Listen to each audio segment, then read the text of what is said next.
V tem videu vam bomo pokazali, kako shranite pisarniški standard v enem računalniku in kako ga lahko pozneje naložite v drug računalnik.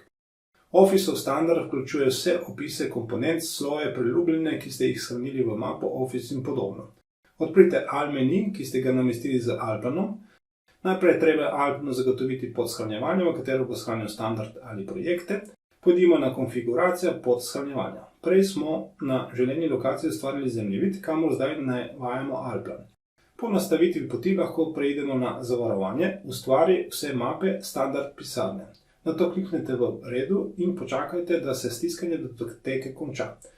Ko je shranjevanje zaključeno, lahko vidite, da ste v definirani mapi shranjevanja zdaj dve datoteki, ki skupaj sestavljata vašo standardno pisarno in jo lahko kopirate v drug računalnik. V drugem računalniku morate prav tako vpisati novo mapo shranjevanja, v to mapo morate kopirati pisarniški standard in prvega računalnika. Nato v aplikaciji Alt meni znova določite shranjevalno pot. Ko to nastavite, gremo v pisarno shranjevanje, uvoz standard. Če je za shranjevalno mapo določena dobra pot, bo Alt meni naložil vsa razpoložljiva shranjevanja v njej in jih navedel v obliki seznama, s katerega je treba izbrati želeno shranjevanje za uvoz.